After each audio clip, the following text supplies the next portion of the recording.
Boa tarde a todos. Meu nome é Jéssica Gomes, sou advogada, atuante em Direito Administrativo e Direito Público, especialista em Gestão Pública e membro da Comissão de Compliance Estadual do Estado de Minas. Hoje nós estamos aqui para refletirmos sobre um assunto cujo tema é um olhar estratégico para o compliance e o accountability sobre a gestão dos escritórios de advocacia. Bom, inicialmente eu gostaria de agradecer a presença e a disponibilidade de todos os participantes que integraram essa mesa, dizer que é uma honra para mim poder presidir esse debate e também quero externar meus cumprimentos e agradecimentos à presidente da Comissão de Compliance, a doutora Camila Franco, que abriu espaço para que nós pudéssemos debater sobre este tema que é tão caro para a nossa classe profissional. Quando eu penso neste tema, né, eu penso que certamente nós iremos repassar aqui a respeito de um propósito que tem sido divulgado, amplamente debatido pela Comissão de Compliance, quando nós falamos em alavancar e trazer um novo olhar para o desenvolvimento da cultura de compliance na comunidade jurídica e, sobretudo, propiciando momentos como este para que nós possamos compartilhar experiências e aprendizados com colegas da classe, mas, sobretudo, ter também visão de outras perspectivas, de outros profissionais de outras áreas que possam também contribuir para esse desenvolvimento. O tema também faz com que a gente revisite conceitos e paradigmas do compliance. E para iniciar, antes desse debate, eu gostaria de fazer uma breve apresentação das pessoas que também participaram aqui da nossa mesa redonda. E é com muito prazer que eu inicio aqui a apresentação com a Sara Andrade, ela que é psicóloga, a Silmara Soares, que é historiadora, ambas são sócio-fundadoras da empresa Crux Desenvolvimento de Pessoas. Eu conheço há alguns anos e tive a oportunidade de acompanhar de perto alguns dos trabalhos que por elas foram desempenhados e tenho certeza que será um debate a nível multidisciplinar, né, tanto da visão aqui de um corpo jurídico quanto de uma empresa de desenvolvimento de pessoas. Eu quero agradecer também a doutora Ana Duarte pela disponibilidade, ela que também é advogada, é sócio-fundadora do seu escritório, cuja sede encontra-se localizada na região do Vale do Aço, em Ipatinga. É também especialista em compliance e na Lei Geral de Proteção de Dados e também professora do MBA da PUC Minas, lecionando na matéria de compliance digital. Bom, quando eu penso nesse tema, um olhar para o compliance e accountability, por um olhar estratégico na gestão do escritório de advocacia, eu acredito que é importante a gente fazer uma breve síntese sobre a noção conceitual mesmo, né? Nós sabemos que a palavra compliance, ela tem origem do termo em inglês to comply, que significa estar em conformidade. Mas estar em conformidade com o quê? Esse significado nos remete a uma necessidade de entender dentro de uma organização, e aí uma organização aqui, talvez no primeiro momento, num sentido mais amplo, mas estar em conformidade com o quê? Para eu entender qual é a minha necessidade de conformação, eu preciso compreender qual é a missão dessa organização, qual é o seu valor, qual é o seu objeto, para que eu possa identificar quais são as conformidades necessárias que devem ser observadas para aquele objeto.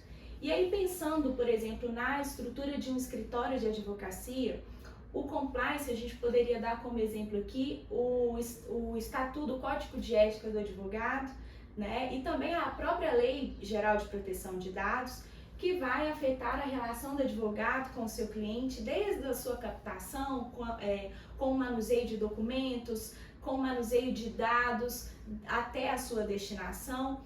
Mas também podemos pensar no compliance remetendo à necessidade de identificação do ambiente interno dessa organização, de alinhamentos internos membros dessa organização para que esse ambiente seja equilibrado e para que ele reflita não só no relacionamento entre todos os envolvidos da organização, mas que também reflita na própria reputação dessa organização, seja ele um escritório de advocacia ou não. Somado a este conceito do compliance, em breve síntese, eu acho que nós podemos caminhar para a noção da accountability. A accountability, eu gosto de entendê-la como uma responsabilidade, um engajamento com responsabilidade daquele indivíduo que integra aquela organização, com ética, com transparência, com responsabilidade, muito mais do que uma prestação de contas, muito mais do que um mero cumpridor de metas, um mero executor, mas um integrante da organização que consegue desenvolver a sua atividade, desempenhar a sua atividade com alinhamento da organização, mas com um propósito específico, com engajamento. E aí, mediante todo esse contexto, é que eu acho que nós podemos iniciar o debate da nossa mesa redonda, e eu já faço a primeira provocação, e eu gostaria de remetê-la à Sara. A gente sabe que não é fácil, né? Seja ela qual for a organização, a implantação, aliás, o desenvolvimento de uma cultura de compliance, né, com engajamento, seja ela qual for a organização, ela é desafiadora, né? Mas qual é a relevância, do seu ponto de vista, qual é a relevância do desenvolvimento deste olhar, da apuração desse olhar da gestão estratégica no escritório de advocacia, numa organização? Bom, boa tarde, obrigada, Jéssica, pelo convite. Prazer estar aqui com vocês. Bom, organizações são feitas de pessoas, né? E quando a gente fala aí de regras, né, de métodos, de processos, não adianta a gente implantar e ter tudo muito alinhado ali, se a gente não alinhar isso com as pessoas. Então, por isso a importância da gente conhecer a equipe, da gente trazer, da gente treinar, da gente desenvolver essa equipe. A gente está passando por um processo de muita mudança, né? A gente estava aqui antes dessa conversa conversando ali sobre startup, né? Sobre essas mudanças hoje que a tecnologia está nos proporcionando. E não adianta a gente ter tudo isso se a gente não trouxer esse conceito e não fizer realmente essa virada de chave com as pessoas, né? Então é realmente trabalhar, desenvolver. A gente percebe que nos escritórios de advocacia esse olhar tem aumentado, a importância de, né, entender essa equipe, levar um conceito realmente, fazer sentido, porque o engajamento ele precisa ser, para ele acontecer, né, que é o que as empresas tanto pedem, né? Eu preciso de uma equipe engajada, eu preciso de pessoas que entendam. Para que o indivíduo entenda realmente, ele precisa experimentar, ele precisa viver, ele precisa vivenciar. E isso não pode estar só no papel, isso não pode estar só no conceito. Então, a importância da gente ter realmente esse trabalho multidisciplinar, a gente entender, né, os setores, as equipes. Muitas vezes as pessoas falam, né, a gente até conversou um pouco sobre isso, de que a minha equipe não segue, né, o que está escrito, não segue a regra. Mas será que essa equipe sabe quais são as regras? Elas têm realmente uma clareza do que precisa ser seguido? Aquilo faz sentido? Quais são os valores dessa organização, desse escritório? O que realmente a gente não admite ali? O que a legislação não admite? O que não pode, né? Porque senão a gente fica ali chovendo molhado. Então, a importância de realmente a gente olhar para as pessoas, treinar, desenvolver, ter momentos ali que isso realmente faça sentido. Essa é uma palavra muito forte para a gente, né? E o ser humano tem buscado isso cada vez mais. Sim, sim, verdade. Eu tenho um fato, né, que eu acho que que também demonstra o quanto o compliance pode contribuir e agregar nesse desenvolvimento, que o compliance é interessante que ele pode ser desenvolvido e aplicado desde a constituição de uma organização, né? Mas ele também pode ser aplicado e desenvolvido durante o funcionamento, mesmo que aquela organização esteja ali já desenvolvendo a longas datas, né, com as engrenagens funcionando a todo vapor. Às vezes tem um fato específico, uma situação, por exemplo, a pandemia, né, que reformulou tantas organizações, mas em especial na área do escritório de advocacia, mas aí abrangendo também os tribunais, que foi um fato específico que fez com que o olhar, por exemplo, da área de tecnologia, ele se sobressaísse neste momento. E aqui a gente também está falando de uma norma de compliance, porque o judiciário inteiro está sendo virtualizado, os processos físicos. Né? Um fato específico trouxe um movimento de conscientização, de necessidade, e que fez com que essa ação de conformidade se tornasse necessária. Então, eu acho que quando você fala sobre a identificação, né, e a compreensão dos participantes dessa organização, a gente também fala da identificação do contexto social e do momento que a gente vive, né, na sociedade, que ela também nos traz uma mensagem, ela também nos remete um olhar para aquele momento, né? O compliance, ele pode ser preventivo, mas muito mais, ele também pode trazer remediação, né? Então, eu acredito que né? Uma construção. E quando a gente fala de olhar esse contexto, também tem o contexto interno. Porque quando a gente fala sobre normas, existem as normas que são obrigatórias. Então, quando você vai fazer uma obrigação, você vai fazer uma matriz obrigacional, lá tem todas as normas que já foram editadas, seja normas federais, estaduais, municipais, normas que vêm às vezes do seu próprio fornecedor, ou normas que vêm daquele que você presta serviço, do seu cliente, todas são normas obrigatórias. Mas existem também as normas voluntárias, que são aquelas normas que são o convívio social, é aquela norma que o escritório olha para o seu valor e ele diz, isso é um valor para mim, então eu vou levar isso para dentro do meu negócio. A gente fala muito hoje sobre diversidade e inclusão, né? É um tema que nos é caro e é um tema que nós ainda estamos aprendendo a respeito. Mas se a diversidade e a inclusão, ela faz parte dos meus valores, se eu realmente acredito nessa transformação, se eu realmente acredito em ter diversidade e inclusão dentro do meu escritório, por óbvio, eu vou trazer para dentro do meu escritório normas internas que vão colocar todos aqueles que estão ali sabendo, olha, aqui é um valor, aqui eu respeito, aqui eu tenho isso como um valor para mim. Eu não abro mão. E quando a gente fala de compliance, a gente pega todo esse contexto, né? Se a gente for olhar lá pela ISO, por exemplo, que ela já fala sobre isso, né? Conheça a sua organização. Primeiro passo, conheça quem é você. E conheça as partes interessadas também, que são aquelas partes com quem você se relaciona. E aí você consegue chegar, especialmente para um escritório de advocacia, que muitas vezes não fala sobre esse assunto, porque nós não fomos treinados a falar sobre isso.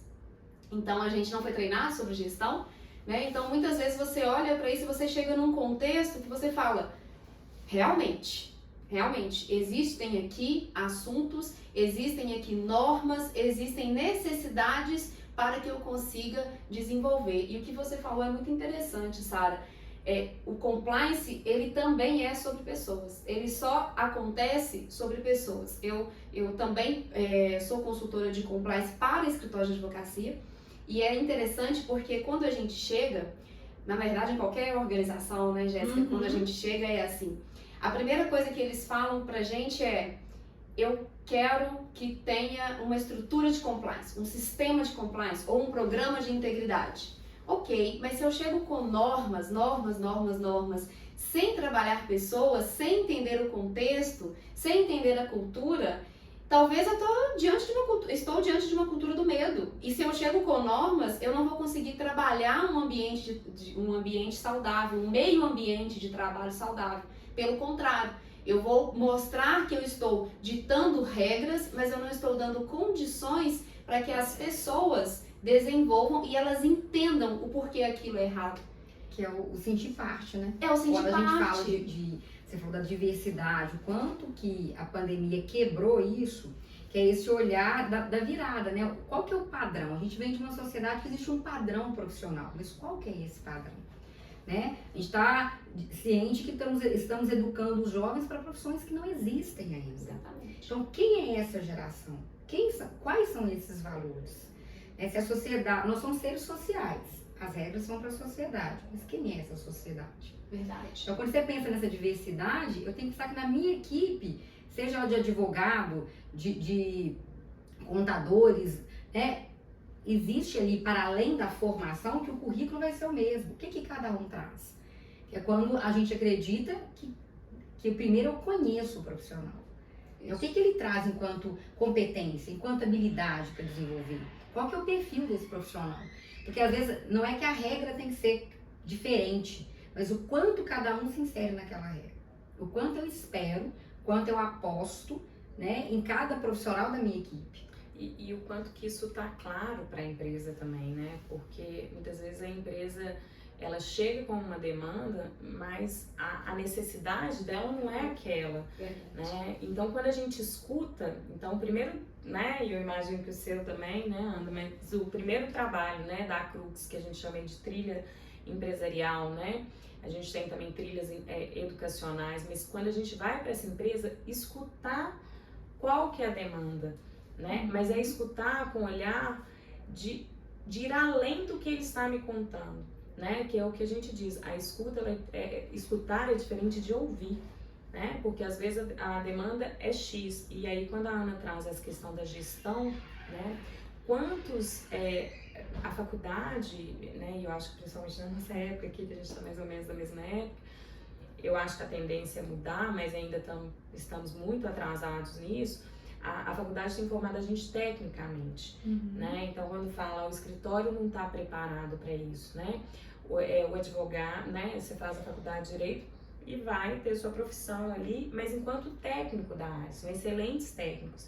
E, de repente, esse advogado, além dele estar ali, né, na sua responsabilidade, no seu nome, com um apoio, né, enfim, prestando o seu trabalho ali, ele começa a fazer gestão de 10, de 20, de 15, de 500 pessoas. E aí ele começa a virar um gestor daquele negócio. E aí ele fala, poxa, é difícil isso, né? E aí não só nos escritórios, como a gente trabalha com vários ramos aí, a gente percebe, né? São engenheiros, são contadores, são professores, são vários os ramos que a gente atende, onde as pessoas falam assim, eu não sei fazer gestão. E quando uma gestão ela não tem a clareza, né, de o que é a cultura dessa organização, o que é realmente a demanda dessa equipe, né? Quem é essa equipe? Não adianta eu ficar colocando regras em cima de regras se eu não entendo as pessoas.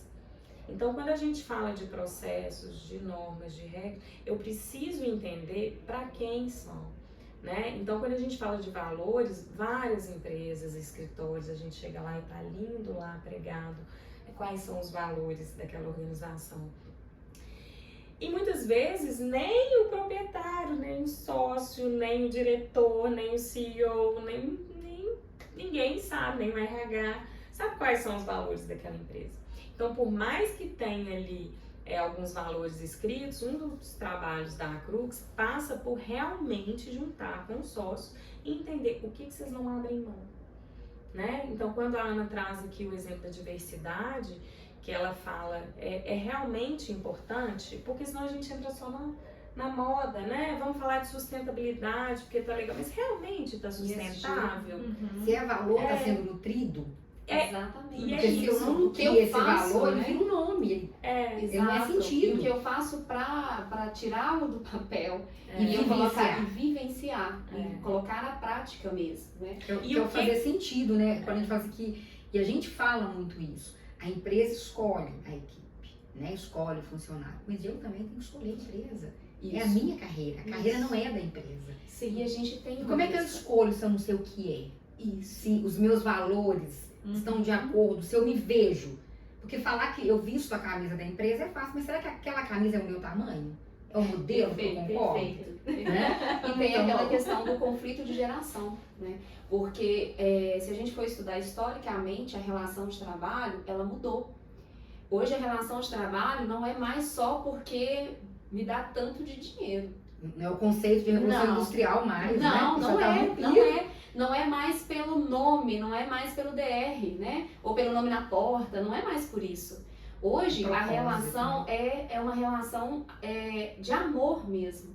Eu estou em determinada profissão, eu executo determinadas ações dentro do direito, a gente vê isso com muita frequência. Quem tem um tempinho de advocacia, provavelmente advogava apenas em 2 áreas do direito, que são lindas por sinal, mas que só enxergavam aquelas 2 áreas. E hoje a gente tem ramos do direito diversos. E nós temos profissionais em várias áreas do direito que às vezes eu até falo, nossa, eu não sabia dessa ramificação. E mais por quê? Não é mais só por essa questão do quanto eu ganho ou do quanto eu quero ganhar, mas é pela questão da relação envolvida, Que é isso o meu pra mim, né? propósito envolvido.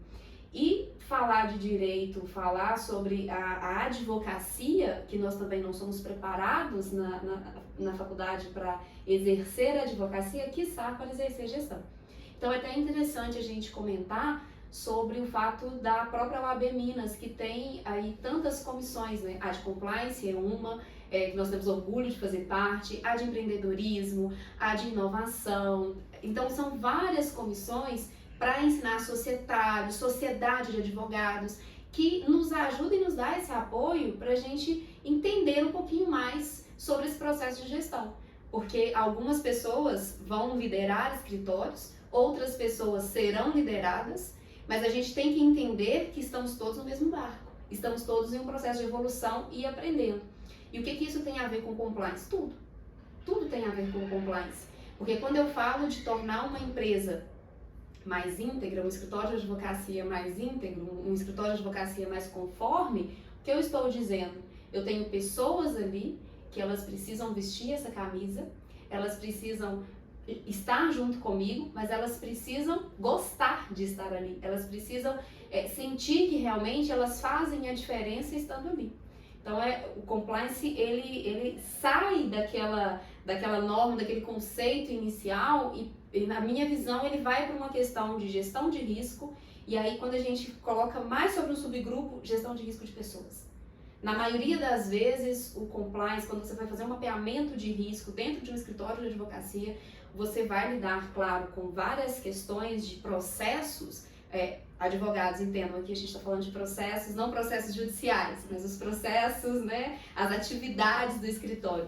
Mas você vai encontrar sempre pessoas e você sempre vai encontrar essa parte da gestão de pessoas. Porque se eu não trabalho isso, e é o que eu falei no início sobre o conflito de geração, eu tenho escritórios que hoje têm gerações diferentes, com pensamentos diferentes, com culturas diferentes. Talvez o escritório tenha sede em uma determinada cidade, em um determinado estado e tenha uma filial em outro estado.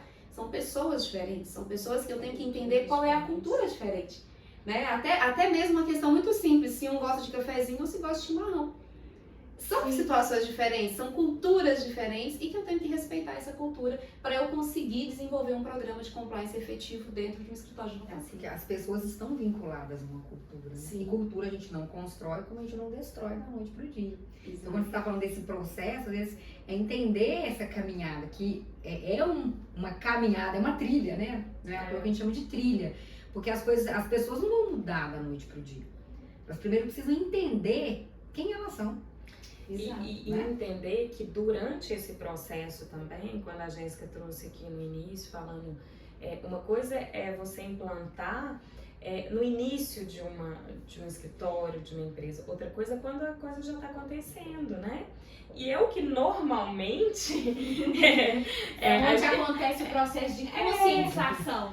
Estourou, a bomba precisa de preciso não, de não, convidado para resolver o meu problema. Mesmo aquela que nasce com a coisa, ela vai mudar no meio do caminho, porque as Vai, pessoas mudam. sim. E até o entendimento, né? Que aí eu volto no conceito da experiência, né? E às vezes quando a gente ainda tá, né, com um empreendimento, um escritório, uma empresa, enfim, o que eu vou abrir ali, no papel é uma coisa, né? A gente vai lá desenhar a marca, né? Pensar em todos os processos, como é que você vai fazer. Às vezes você tem uma ideia e depois a coisa vai fluindo. É muito comum a gente escutar isso nas organizações, nos escritórios. Às vezes eu comecei em um ramo específico e aí de repente a gente agregou um outro sócio que trouxe uma outra área e daqui a pouco, né, vieram mais e daqui a pouco a gente resolveu que não, que a gente isso aqui não foi efetivo ou que foi para... Então assim, esse processo a gente só vai saber vivendo, né, experimentando.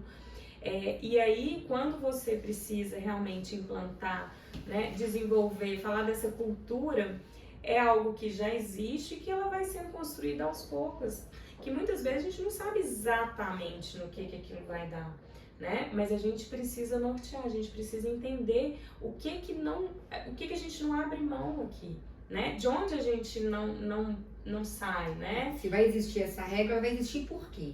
Né? Qual que é o impacto dela? O que ela significa para essa instituição, para essa empresa, né? E o que isso vai trazer também, né? Porque o que a gente vê também é o quanto que realmente aquilo acontece é inerente às pessoas que estão ali. Então não adianta a gente ter um valor, e a gente já foi muito questionado sobre isso quando a gente vai para a equipe, né? A gente está ali, que a empresa foca em desenvolvimento de pessoas, né? Vou dar um exemplo aqui. Mas a gente na prática sente que ninguém tá nem aí pra gente, né? Ou a gente fala de diversidade, mas na prática a gente vê situações aqui extremamente constrangedoras. Então isso são pontos que não podem realmente acontecer. Por isso que o trabalho de desenvolvimento, né, o trabalho que a gente faz, eu imagino que o Danda, ele tem que começar de cima para baixo, né? Então, se a gente está falando de um escritório de advocacia, isso tem que estar fazendo sentido para o sócio. Não adianta nem os gestores chegarem e falar, vamos implantar um programa de compliance, vamos implantar um desenvolvimento de pessoas, né, vamos fazer uma gestão da mudança. Se isso não começar de cima para baixo. Quando a gente falar de diversidade, a gente vê um dos sócios com alguma situação que não está legal, né? Que pode envolver algum tipo de preconceito, ou enfim. Uma falta de alinhamento também, a gente já percebe muito que às vezes uma ponta tá falando a mesma coisa que a outra ponta. Mas o quanto que isso não é alinhado, o quanto que parece óbvio para um lado, como parece óbvio para o outro, mas a coisa não acontece. Eu acho bem interessante que no último evento que nós tivemos da Compliance, o palestrante convidado, ele mencionou uma frase que eu acho que resume bem esse exemplo que você deu, que é, não basta ser, tem que parecer. Isso. Ou seja, a ponta está sendo, mas como está parecendo para quem está no meio, como a informação está chegando, Isso, né? como é vivido. E toda empresa, isso é fato, toda empresa, quem trabalha com compliance é sempre assim. O primeiro contato é com quem vai te contratar ali, e na maioria das vezes ainda não é a alta direção, a alta administração, é a média administração, é a média direção, mas quando você começa a fazer aquele trabalho de entender o contexto interno e externo, que você vai para a primeira entrevista, é tão lindo ouvir os sócios falarem. É lindo. Qualquer empresa, qualquer ramo, é lindo. Você fica realmente emocionado. E aí quando você começa a descer um pouco mais, então peraí, deixa eu conversar ali com a dona fulana, deixa eu ver o que ela tem para me dizer, o que o seu fulano tem para me dizer aqui sobre trabalhar aqui. E aí você começa a ver alguns olhares. Eu gosto muito desse momento de conscientização, eu trabalho muito a questão da observação, de estar ali e observando realmente, porque são algumas viradas de olhos que a gente percebe, né? Algumas coisas, e você fala, mas por que disso? E quando você vai vendo realmente, os sócios têm uma visão muito bonita do seu negócio, até porque se ele não tivesse, ele não estaria investindo naquilo, né? Mas talvez a comunicação, ela é falha, e ela não chega da forma como eles gostariam que chegasse. E o que eu percebo muito é essa ausência de comunicação, atrapalha. Ela atrapalha para que tenha esse alinhamento de expectativa e quem está trabalhando na ponta, né, o chão de fábrica, como geralmente falam, ele entenda o que o sócio quer e o porquê que o sócio quer aquilo. E os valores, muitas vezes que eles estão pregados na parede, tem funcionário que passa. Eu já tive experiência de falar, e aí, você conhece os valores da empresa? Então, não. Mas ele estava aqui, ó, ele estava em frente pra ele. Não, eu não conheço, eu não fui apresentada, eu não sei, eu entrei, mas eu ainda não sei como funciona. Ninguém me falou sobre. Então, talvez falta essa conexão mesmo, né? E essa comunicação, melhora de comunicação. E quando a gente vai conversar, né, especificamente com esse funcionário, a gente consegue entender se esses valores, eles fazem sentido para ele, às vezes sem ele saber o do quadro, mas se aquilo está inerente. É uma pertença, né? E eu acho que ainda vai além, porque aí também, quando a gente fala de sócios, né, a gente fala também dessa sinergia entre os sócios. É muito comum da gente escutar uma afinidade maior com um sócio, o outro, né, tem uma dificuldade maior. Então, alinhar, juntar esse sócio, independente de quantos são, né, e colocá-los para discutir ali quais são os valores. Às vezes a gente vê que lá na base a gente pode ter divergência de informação. Sim. E aí como que isso chega para a equipe? Mas às vezes quando a gente senta, né, com esses 2, 3, 4, 5, quantos sócios forem, e a gente começa essa construção, a coisa vai ficando muito bonita ali, ela vai fluindo, e às vezes as pessoas vão trazer história, por que elas fundaram, né, aquele escritório, por que elas fundaram aquela organização, o que elas trouxeram, por que a união foi, né, foram daquelas pessoas especificamente. Então, assim, trazer também, eu falo que é igual casamento mesmo, né, a sociedade ela é igual a um casamento. Se a gente deixa a coisa passar e em algum momento a gente não conversa, a gente não alinha, e aí quando a gente cria filho ainda mais, né? 3 mães aqui, né? Se Deus quiser uma futura mãe, né, Jéssica? Tô aprendendo. Se a gente não para conversar, se a gente não olha para uma questão ali realmente, como o que a gente vai resolver sobre isso. Quais são os valores, o que a gente realmente quer passar para essa equipe, o que a gente não abre mão.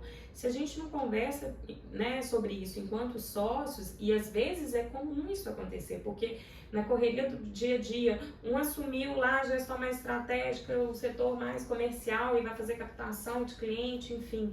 O outro está na gestão mais técnica e está ali, vai lidando processo o dia inteiro. Tá, e aí? Né? Qual que é o momento que esses sócios sentam? Sim. Às vezes estão em filiais diferentes, né? E que é uma construção que, quando a gente pensa em sociedade, tem que ser... o resultado é o nosso, né? Porque são valores que cada um traz na sua bagagem ali. Mas quando você tem uma sociedade, o que sai de comum? Isso. E esse comum é construído junto. Não adianta eu falar, eu contribuo com isso, eu contribuo com aquilo. Não é o capital, é o valor. Então esse valor tem que estar sendo discutido ali, para ele ser transmitido, né, para a equipe. Enquanto você falava, eu até pensando aqui na questão da gestão de um escritório de advocacia, eu penso que também quando a gente conversa aqui sobre compliance, sobre a gestão do escritório, a gente tem que pensar que a gente fala não só para um escritório de pequeno porte, médio porte ou grande porte, mas também para o advogado autônomo que tem uma carreira profissional solo, né? Uhum. E aí, pensando nesses 3 segmentos aqui, às vezes nós podemos ter sim um escritório que tem bem estruturado e uma visão clara sobre essa missão, sobre esses valores, mas eu acho que como o CNPJ também é formado por CPFs, como a Ana já disse, aprendi isso com ela, gente. É verdade. Eu acho que também não pode haver, por parte do advogado, carreira solo, né, que é o seu próprio gestor, um receio de enfrentar o que também faz sentido para ele. Sim. Porque às vezes também repassar essa insatisfação, às vezes ela é um pouco mais fácil do que enfrentar o que faz sentido para a minha gestão. Por exemplo, uma área, né? Qual é a área que eu me identifico mais? Ou esses valores fazem sentido que está sendo repassado por essa organização? Quais são os sims e os nãos que eu vou, dentro da minha carreira, eu vou assumir, Exatamente. O né? que eu não admito, o que eu não quero, Qual que é o meu limite? Eu sou um Exato. case. Eu sou um É. case nesse assunto. Não combinamos isso, mas eu sou um case. Eu tenho o meu escritório. Agora eu não me lembro se são 7 anos de carreira solo, né? Aham. Como à frente do escritório. E aí eu fui aprender gestão, eu fui aprender que, opa, peraí, eu não sei nem advogar. Eu preciso aprender primeiro sobre pessoas para depois eu aprender sobre advogar. Né? Porque o advogar é técnico e a gente precisa mesmo de ter essa gestão. Então, à frente de uma equipe, eu precisei fazer isso.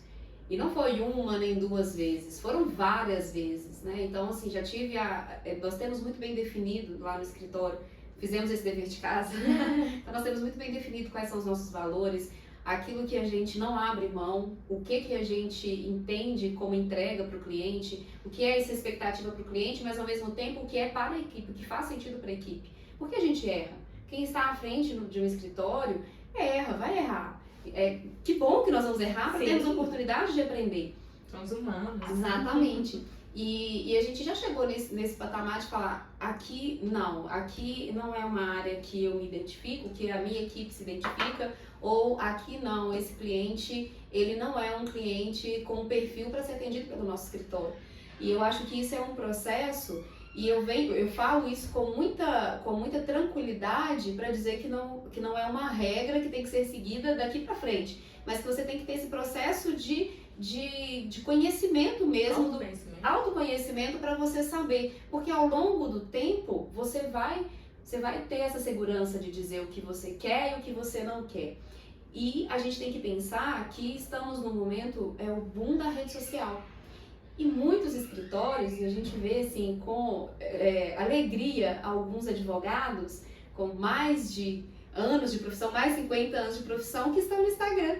Na minha cidade, por exemplo, tem um advogado que eu sou fã dele, Dr. Barbosinha. Dr. Barbosinha Dr. Barbosinha é um ícone da advocacia de Patinga. E aí, o Dr. Barbosinha, outro dia, não tem WhatsApp, mas ele já está no Instagram. Eu falei, que legal, o Dr. Barbosa está por aqui também. Então, assim, a gente tem que pensar que essa rede social, ela também é uma forma de comunicação.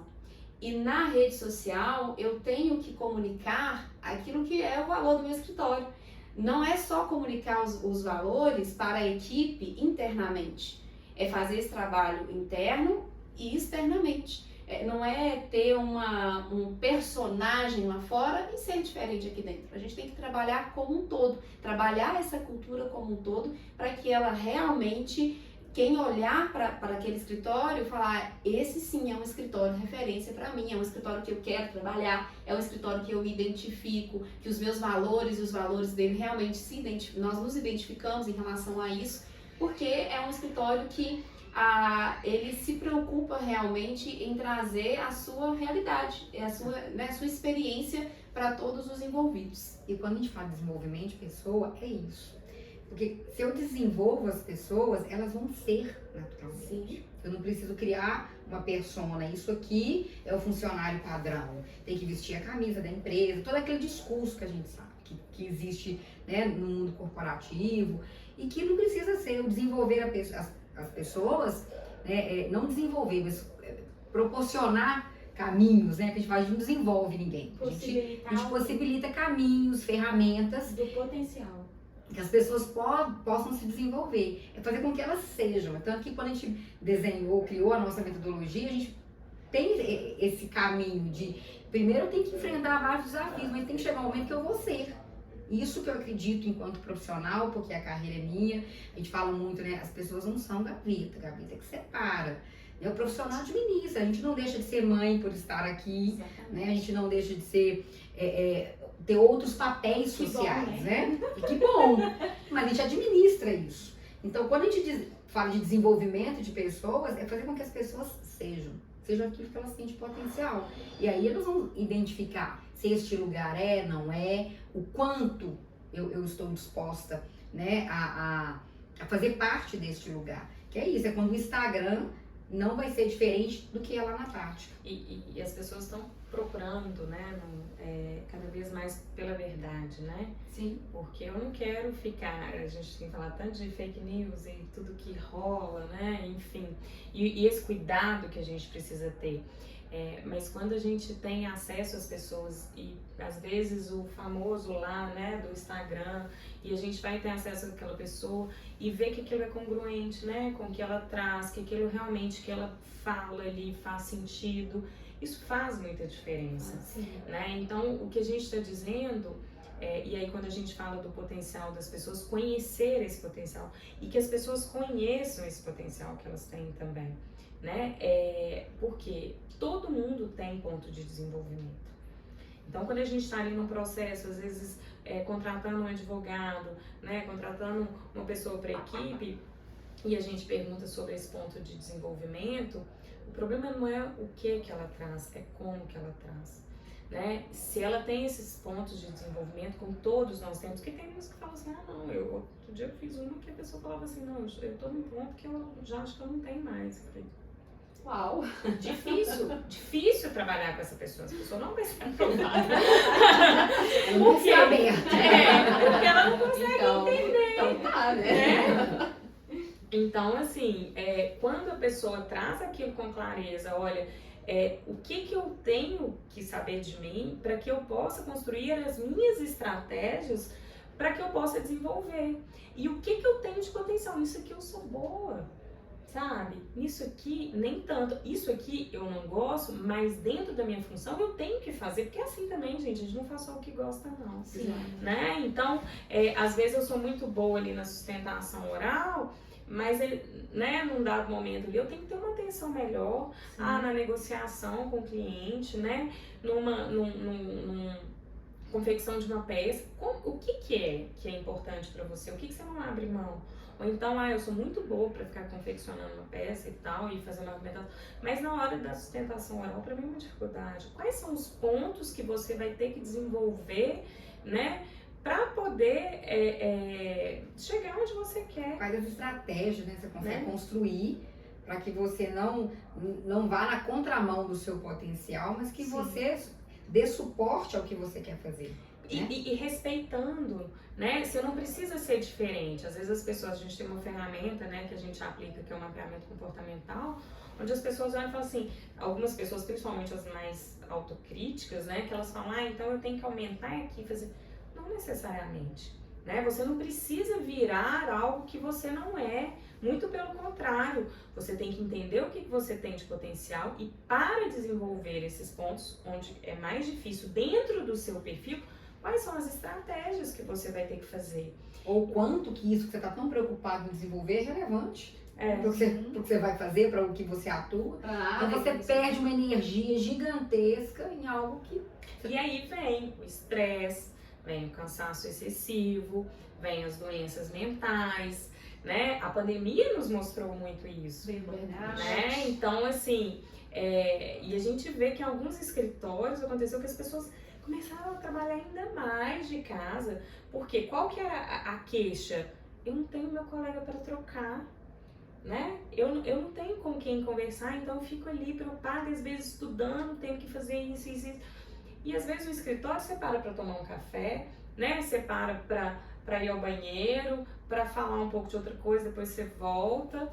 E às vezes em casa aquilo gerou uma produtividade. Então até com isso a gente precisa criar estratégia de levantar, né? De não ficar tanto tempo na frente de um computador, reuniões atrás de reuniões. Às vezes o gestor pensar, a minha equipe tem perfil de home office. E aí o que você falou é bem interessante. Porque desenvolver pessoas, conhecer o perfil da pessoa, né? Eu adoro esses estudos sobre temperamentos. Então, se você colocar um sanguíneo que não tem uma rotina, não vai dar certo, um colérico, você tem que saber exatamente também a natureza, né? Para você até desenvolver isso. Até a forma de comunicar é diferente. A forma de comunicar vai ser diferente. E nós não estamos preparados para isso. Nós precisamos do suporte, precisamos do suporte da para fazer esse trabalho, porque desenvolver pessoas, essa questão é importantíssima.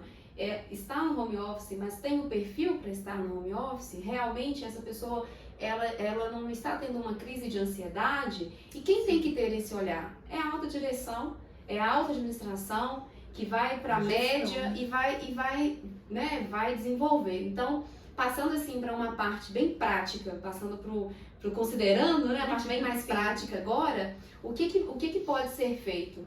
Primeiro, pensar. Você provavelmente tem no seu escritório, se um advogado com uma equipe menor, talvez não tenha essa divisão, mas alguns escritórios têm área civil, área trabalhista, o financeiro. Coloque também a área de gestão de pessoas. Pense nisso, coloque profissionais ali que vão desenvolver a sua equipe. Pense nessa parte. Mas meu escritório é muito pequeno. Desenvolva como consultoria externa. Procure ajuda a respeito disso.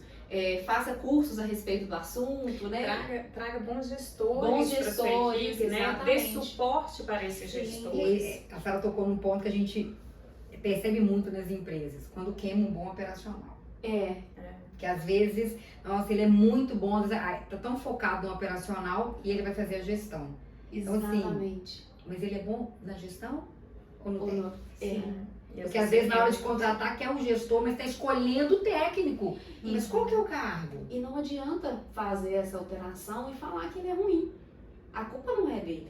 A culpa é sua, que não percebeu que ele era bom operacional, mas que ele não tinha aptidão para ser um bom líder. Você queima um bom profissional. Queima um bom profissional. Recentemente, em um escritório que eu presto consultoria, no mapeamento de risco, mapeamento de processos, uma das orientações no mapa to be, né, daquilo que a gente acha que é o melhor para o escritório, nós orientamos que fosse retirada essa parte da contratação, tivesse realmente uma parte técnica ali, pensando no que precisa da parte técnica, mas que contratasse uma empresa especializada, que fosse avaliar e analisar o perfil daquele profissional para trabalhar naquele escritório.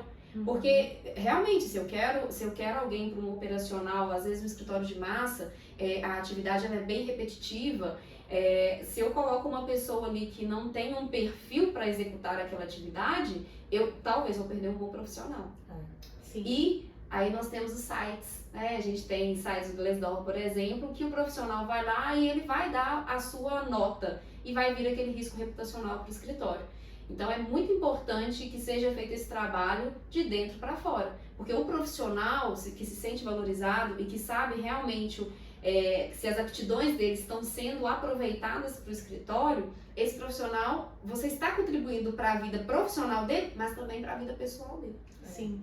E conhecer esse perfil, ele vai trazer, a gente não limita, né, que o perfil X é para tal área, mas a gente vai identificando que às vezes a gente tem escritórios com um refinamento maior do seu produto, que exige muita qualidade, né? Jéssica conhece bem aí o trabalho, que existe uma qualidade, um preciosismo. Então a gente precisa ter perfis que realmente estejam atentos a esse olhar. E outras áreas onde às vezes a velocidade, a agilidade é mais importante, porque eu posso ter modelos que eu vou diferenciar ali como padrão, mas eu preciso ter mais jogo de cintura, mais agilidade. Isso. E outros não, eu tenho que ter, eu vou tratar de assuntos complexos.